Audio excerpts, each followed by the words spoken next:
future. Because, here's the thing, and I'm not trying to be prophetic right now, I'm just using my logic, and I'm going, I think the way the world is going, the way the U.S. is going, I think there's going to come a time, and it's probably going to be sooner than later, when what I do in a public forum is going to be labeled as a hate crime.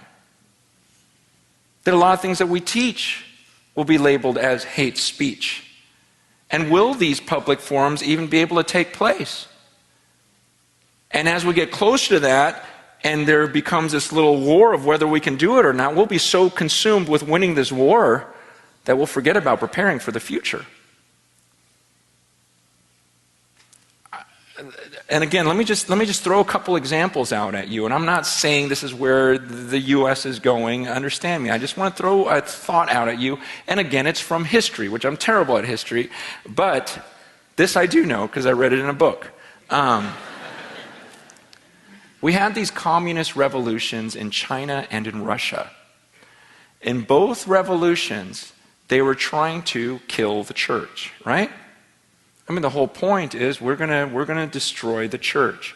And now in Russia, everything was built around cathedrals and these priests. Everything was centered around these buildings and these teachers.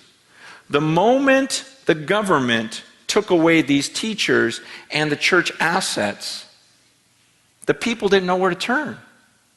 They didn't know how to grow. They didn't know how to disciple. And so the church basically died. In China, same thing happened. And under Mao Zedong, they tried to, they got rid of all the buildings.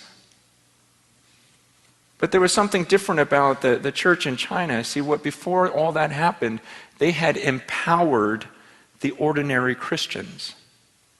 And the ordinary Christians knew how to lead others to the Lord. The everyday church attender knew how to teach others how to grow in their faith. So when they took away the leaders and they took away the church buildings, the church was fine. The people were fine. In fact, under Mao Zedong, the church, the persecuted church, grew from 2 million to an estimated about 80 million in these underground gatherings. Why? Because the people, they understood how to minister to other people. They knew how to teach other people.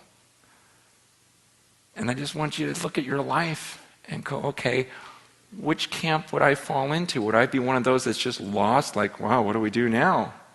The building's gone? The leadership's gone? Or do you just go, we don't really need a building. And I know the Word of God, and I know how to lead other people. And when I look at what God's doing with people craving this type of leadership and this type of movement, I go, it could be the Lord preparing us for the future. And it's pretty exciting to be a part of that. And I hope you get excited about that. And I hope you go, okay, what would it look like for me? And am I this leader? Am I making a disciple?